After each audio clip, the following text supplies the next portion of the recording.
यात्रियों की सुविधा के लिए रेल मदद ऐप 31 मार्च तक 62,770 से अधिक लोगों की शिकायत की गई दूर। एसएमएस से मिलती है जानकारी। दक्षिण पूर्व मध्य रेलवे बिलासपुर जोन यहां पर 31 मार्च को खत्म हुए वित्तीय वर्ष में 62,770 से अधिक यात्रियों की समस्याओं के जल्द निराकरण करने का दावा किया है। रेल यात्रा के दौरान यात्रियों की शिकायत और समस्याओं के तत्काल समाधान के लिए रेल मदद ऐप शुरू किया गया था, जिसका उद्देश्य यात्रा को सहज और सुविधाजनक बनाना है। रेल मदद ऐप यात्रियों की शिकायतों को दर्ज कर इसके निवारण की स्थिति के बारे में लगातार जानकारी भी मुहैया कराता है। यात्रियों को इस ऐप पर रजिस्ट्रेशन के बाद एसएमएस के जरिए शिकायत संख्या उपलब्ध कराई जाती है। साथ ही समस्या को दूर करने के लिए रेलवे द्वारा उठाए गए यहाँ पर कदमों की जानकारी भी एसएमएस से दी जाती है। रायपुर रेलवे स्टेशन में यात्री बैग से मिला 10 लाख कैश। आरपीएफ की टीम को गाड़ी में यहाँ पर 12,069 जनशताब्दी एक्सप्रेस से उतरे यात्रियों की जांच के दौरान कोच संख्या यहाँ पर C3 से यहाँ पर उतरकर बाहर जाते हुए एक व्यक्ति को सीढ़ी के पास रोका गया। नाम पता पूछने पर जितेंद्र बोरकर, पिता अशोक बोरकर, उम्र 40 वर्ष, निवासी चंदन आवास 450 राजकिशोर नगर बिलासपुर, थाना सरकंडा, जिला बिलासपुर ने उसके पास रखे यहाँ पर नीले रंग बैग के बारे में पूछने पर बैग में यहाँ पर कैश होना बताया और कैश से 10 लाख होना बताया। उक्त कैश ले जाने के संबंध में कागजात की मांग करने पर मौके पर कोई यहाँ पर वैध कागजात प्रस्तुत नहीं कर सका।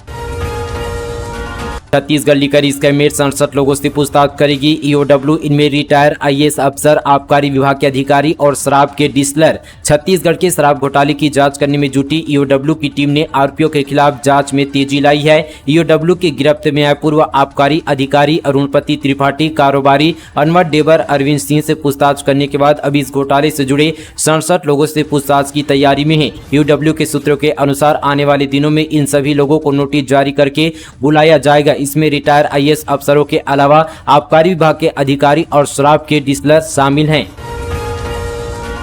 20 दिन से 3 गांव के लोगों की दिनचर्या बदल दी। एक हाथी ने नींद गायब, प्राण रक्षा के लिए संघर्ष। अंबिकापुर शहर के नजदीक ग्राम किशनपुर नगर व कुल्हाड़ी के ग्रामीण पिछले 20 दिनों से जंगली हाथी से परेशान हैं। अभी तक लगभग 1 दर्जन घरों को हाथी क्षतिग्रस्त कर चुके हैं। कई एकड़ में लगी सब्जियों की फसल को बर्बाद कर चुके हाथी के कारण यहाँ पर ग्रामीणों की नींद गायब है। हाथी से प्राण रक्षा के लिए संघर्ष कर रहे ग्रामीणों का स्वास्थ्य खराब हो रहा है। रात भर बच्चों महिलाओं के साथ ग्रामीण इधर उधर भागे भागे फिर रहे हैं। धमतरी जिले में पानी की किल्लत। गंगरेल डैम से रोजाना छोड़ा जा रहा 6,250 क्यूसेक प्रति सेकंड पानी। धमतरी जिले में भीषण गर्मी पड़ रही है। इसके साथ ही यहां पानी की किल्लत होनी भी शुरू हो गई है। इसे देखते हुए गंगरेल बांध के 7 गेट 15 अप्रैल को खोले गए थे। इसके बाद से गंगरेल बांध से 6,250 क्यूसेक प्रति सेकंड पानी छोड़ा जा रहा है। ये पानी निस्तारी के साथ ही भिलाई स्टील प्लांट और रायपुर धमतरी नगर निगम को पेयजल के रूप में दिया जा रहा है। बांध में 12.83% यानी 4.127 टीएमसी उपयोग पानी है, जबकि कुल जल भराव 9.198 टीएमसी है। गंगरेल से यहाँ पर बांध छोड़ने के बाद अन्य सहायक बांध सोंडूर, दुधावा और मुरुम सिल्ली का पानी लाया जा रहा है।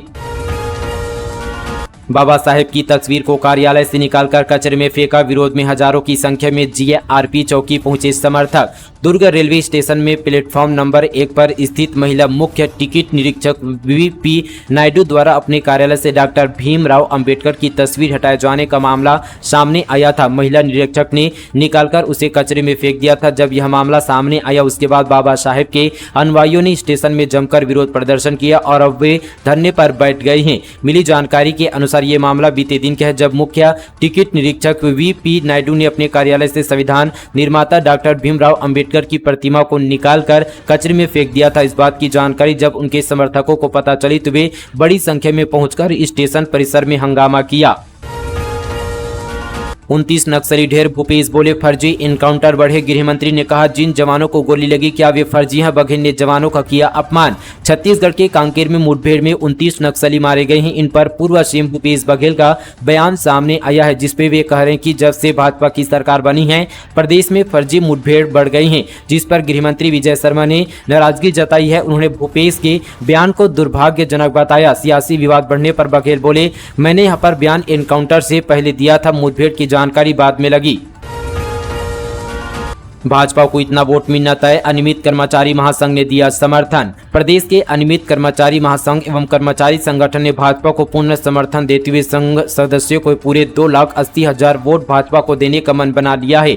छत्तीसगढ़ संयुक्त अनियमित कर्मचारी महासंघ एवं समस्त कर्मचारी संगठन के प्रदेश अध्यक्ष रवि गढ़पाले ने भाजपा प्रदेश अध्यक्ष किरण सिंह देव को लोकसभा चुनाव के लिए भाजपा को वोट देने का समर्थन पत्र लिखा है। उन्होंने इस पत्र में लिखा कि छत्तीसगढ़ विधानसभा चुनाव 2023 में भाजपा की घोषणा पत्र में मोदी की गारंटी के अनुसार 100 दिन के भीतर अनियमित कर्मचारियों के लिए कमेटी गठित की जाएगी। सरकार बनने के बाद इस वादे को पूरा कर दिया गया, जिससे प्रदेश के लाखों कर्मचारियों को विष्णु के सुशासन पर विश्वास है। इस पर किरण सिंह देव ने कहा कि भाजपा जो कहती है वे करती है। वहीं आज छत्तीसगढ़ संयुक्त अनियमित कर्मचारी महासंघ द्वारा प्रदेश के 2,80,000 अनियमित कर्मचारी एवं उनके परिवारजनों ने भाजपा को अपना वोट देने के संबंध में समर्थन पत्र लिखा है।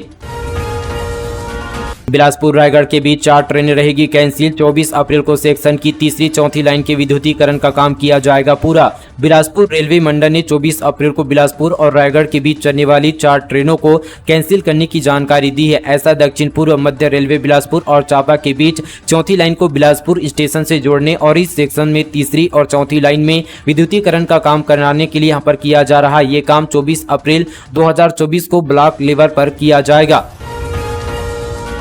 अमित शाह का ऐलान, हर एक नक्सली को मारेंगे, पूरा देश होगा आतंकियों से मुक्त। सीएम शाह बोले ये नक्सलवाद पर सर्जिकल स्ट्राइक। केंद्रीय गृह मंत्री अमित शाह ने एक बार फिर से दोहराया कि भारत से नक्सलवाद शीघ्र ही खत्म होगा। शाह ने कांकेर में नक्सलियों के खिलाफ सुरक्षा बलों की बड़ी सफलता के बाद सोशल मीडिया पर लिखा, पीएम नरेंद्र मोदी के नेतृत्व में हम छत्तीसगढ़ और पूरे देश को नक्सलवाद के दंश से मुक्त करने के लिए संकल्पित हैं। बीकॉम का रिजल्ट अगले सप्ताह तक हो सकता है जारी। बीसीए फाइनल का परिणाम घोषित। होम साइंस अंतिम वर्ष के नतीजे भी जल्द जारी होंगे। रायपुर के पंडित रविशंकर शुक्ल विश्वविद्यालय की वार्षिक परीक्षाओं के नतीजे आने शुरू हो गए हैं। मंगलवार को बीसीए फाइनल ईयर का रिजल्ट जारी किया गया। अगले सप्ताह बीकॉम और होम साइंस अंतिम वर्ष के नतीजे भी जारी होंगे। विश्वविद्यालय की वार्षिक परीक्षा 5 मार्च से जारी है, जो मई के आखिरी सप्ताह तक आयोजित की जाएगी। कोरोना काल को छोड़कर आमतौर पर रविशंकर विश्वविद्यालय की वार्षिक हर साल मार्च के पहले सप्ताह से शुरू होती है। वहीं दूसरी ओर यहां पर इसके रिजल्ट मई के आखिरी सप्ताह या फिर जून से जारी होते थे। प्रमोशन में आरक्षण के पूर्ववर्ती सरकार के आदेश को हाईकोर्ट ने किया पूर्णतः निरस्त। दरअसल प्रमोशन में आरक्षण मामले में छत्तीसगढ़ हाईकोर्ट ने बड़ा फैसला सुनाते हुए 2019 के राज्य सरकार के आदेश को पूर्णतः निरस्त कर दिया है। इससे पहले अदालत ने इस पर रोक लगा दी थी। चीफ जस्टिस रमेश सिन्हा की डिवीजन बेंच ने पूरे केस की सुनवाई करने के बाद अपना फैसला सुनाते हुए याचिका निराकृत कर दी है। 5 मार्च को सुनवाई पूरी होने के बाद हाईकोर्ट ने फैसला सुरक्षित रखा था। सुअर बेचकर मायाराम ने खरीदा नॉमिनेशन फॉर्म। जांजगीर चांपा से अपनी बहू को लड़ाएंगे लोकसभा चुनाव, खुद भी लड़ चुके हैं इलेक्शन। छत्तीसगढ़ की जांजगीर चांपा लोकसभा सीट के लिए हर बार सभी चुनाव लड़ने वाले मायाराम नट ने सुअर बेचकर नामांकन पत्र खरीदा है। इस बार वे अपनी बहू विजय लक्ष्मी को असंख्य समाज पार्टी से चुनाव मैदान पर उतार रहे हैं। इससे पहले वे खुद पंचायत, जनपद और विधानसभा का चुनाव लड़ चुके हैं। दरअसल महंत गाँव के रहने वाले मायाराम नट घुमटू समाज से आते हैं। इनकी पीढ़ी बांस के डांग में कर्तव्य दिखाते आ रही है, जिन्हें नट या डंग जगह भी कहते हैं। उन्हें कर्तव्य के लिए पहचाना जाता है। बस्तर की सबसे महंगी वनोपज चिरौंजी की खरीदी ठप, ग्रामीणों को नहीं मिल रहा सही दाम। बस्तर के जंगलों में इन दिनों 4 के पेड़ फल से लदे हुए हैं। 4 फल से निकलने वाले बीज को चिरौंजी कहा जाता है और बाजार में 1000 से 1200 रुपये प्रति किलो के भाव से बिकता है। लेकिन ग्रामीण यहाँ पर चिरौंजी के बजाय 4 गुठली को ही यहाँ पर व्यापारियों के पास औने पौने दाम पर विक्रय करते हैं। हालांकि वन विभाग भी समर्थन मूल्य घोषित कर चिरौंजी गुठली की खरीदी करता है, पर इससे पहले यहाँ पर कोचिया गाँव में पहुँचकर खरीदी कर लेते हैं। इससे ग्रामीणों को चिरौंजी गुठली की सही दाम नहीं मिल पाते हैं। आत्मानंद स्कूल 11वीं कक्षा के 47 में से 30 बच्चे फेल। छात्रों ने कलेक्टर से कहा हम कैसे फेल हुए इसकी जांच कराएं। स्वामी आत्मानंद स्कूल के 11वीं कक्षा के 47 में से 30 बच्चों के फेल होने का मामला अब तूल पकड़ता जा रहा है। बच्चों ने इस पूरे मामले की शिकायत बिलासपुर कलेक्टर से की है। टीचर पर बच्चों ने आरोप लगाया है कि स्वामी आत्मानंद स्कूल में हस्तलिखित प्रश्न पत्र का विरोध करने से जिस खपरगंज के 11वीं कक्षा के छात्रों को महंगा पड़ गया। स्कूल प्रबंधन ने अच्छा पेपर बनाने के बाद भी 47 छात्रों में से 30 बच्चों को फेल कर दिया। पूरे मामले को लेकर छात्र कलेक्टर के पास से NSCY के नेतृत्व में पहुंचे थे, जहां उन्होंने उनको फेल करने की जांच कराने की बात कही। साथ ही उत्तर पुस्तिकाओं का पुनर्मूल्यांकन की मांग की गई है। छत्तीसगढ़ में व्यापम में प्रवेश परीक्षाओं की तारीख बदली। पीईटी, पीआरई, एमसीए 13 और पीपीटी की परीक्षा 23 जून को होगी। चुनाव के चलते किया गया बदलाव। छत्तीसगढ़ व्यावसायिक परीक्षा मंडल ने लोकसभा चुनाव 2024 के चलते प्रवेश परीक्षाओं की तारीख में बदलाव किया गया है। संशोधित तारीख के अनुसार पीईटी की प्रवेश परीक्षा पहले 6 जून को होनी थी, वह अब 13 जून 2024 को होगी। वहीं प्री एमसीए की परीक्षा 30 मई को आयोजित होनी थी, उसे बढ़ाकर 13 जून को किया गया है। कोरबा में देसी कट्टे के साथ युवक गिरफ्तार। ग्राहक की तलाश में घूम रहा था, पुलिस ने पकड़ा। आर्म्स एक्ट के तहत कार्रवाई। कोरबा जिले के सिटी कोतवाली पुलिस ने अवैध देसी कट्टे के साथ आरोपी को गिरफ्तार कर लिया है। आरोपी का नाम विशाल साहू है, जो कट्टे यहाँ पर बेचने के लिए ग्राहक की तलाश में घूम रहा था। पुलिस ने आरोपी के खिलाफ 25 आर्म्स एक्ट के तहत कार्रवाई की है।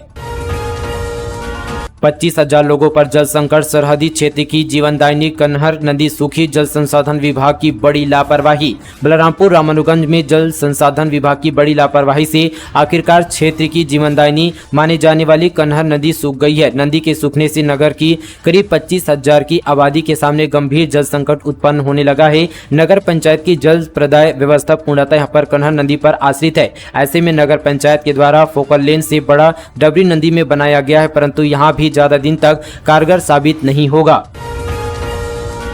तीसरे चरण में 7 मई को बेमेतरा में चुनाव। पीले चावल देकर लोगों को वोटिंग के लिए किया आमंत्रित। लालच में नहीं पड़ने की अपील।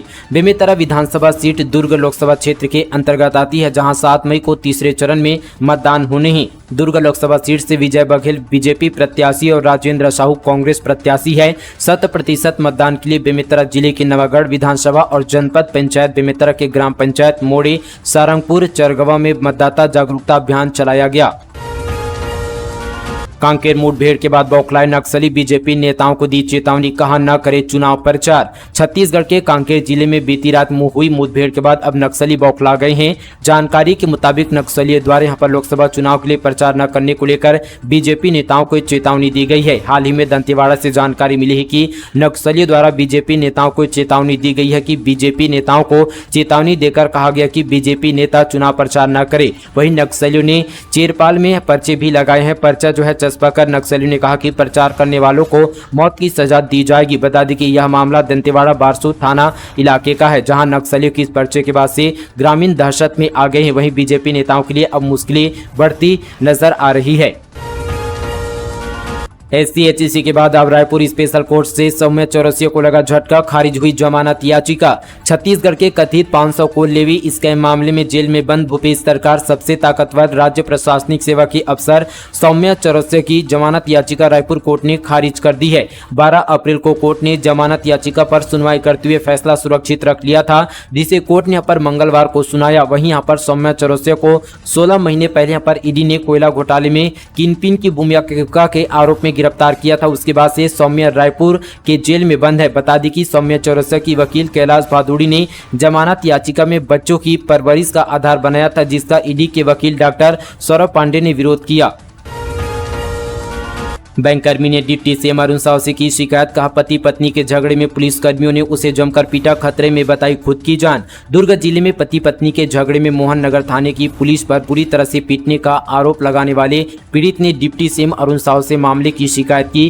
पीड़ित बैंककर्मी तेजेश शर्मा ने दुर्ग पहुंचे डिप्टी सीएम अरुण साव से कहा कि ट्रेनी डीएसपी आकांक्षा पांडे के कहने पर डीएसपी टीम के आरक्षक राजीव रंजन सिंह, कमलेश यादव, हवलदार विश्वजीत टंडन और अन्य ने उसकी जमकर पिटाई कर दी। 6 साल की बच्ची की फूड पॉइजनिंग से मौत। बिलासपुर में शादी में खाना खाने के बाद बिगड़ी तबीयत, 4 लोग का इलाज जारी। बिलासपुर में उस वक्त शादी की खुशियां मातम में बदल गई जब खाना खाने के बाद परिवार के 12 सदस्यों और मेहमानों की तबीयत बिगड़ने लगी। उल्टी दस्त के बाद उन्हें इलाज के लिए अस्पताल ले जाया गया, जहां फूड पॉइजनिंग से 6 साल की बच्ची की मौत हो गई। वहीं बाकी लोगों का सिम्स अस्पताल में इलाज चल रहा है। मामला मस्तूरी थाना क्षेत्र के भदौरा का है। नक्सलियों ने भाजपा नेताओं को उतारा मौत के घाट। सीएम शाह ने दुख जताते हुए कहा नक्सली अलोकतांत्रिक कार्यों से समाज में पहुंचा रहे हानि, जारी रहेगी हमारी लड़ाई। सुरक्षा बल लगातार नक्सलियों का सफाया कर रहे हैं। वहीं लगातार कार्रवाई से घबराए नक्सली अपनी कायराना हरकतों से बाज नहीं आ रहे हैं। बीती रात नक्सलियों ने नारायणपुर के ग्राम दंडवन में भाजपा कार्यकर्ता की हत्या कर दी। मृतक बीजेपी कार्यकर्ता पंचम दास मानिकपुरी दंडवन गाँव के उप सरपंच के पद में कार्यरत था। तो दोस्तों ये थी आज की तमाम 36 छत्तीसगढ़ की बड़ी खबरें, इसी तरह की और खबरों से जुड़े रहने के लिए मीडिया छत्तीसगढ़ चैनल को अभी सब्सक्राइब करें। चलिए दोस्तों, आज के लिए बस इतना ही। तब तक के लिए जय हिंद, जय छत्तीसगढ़, जय जोहार।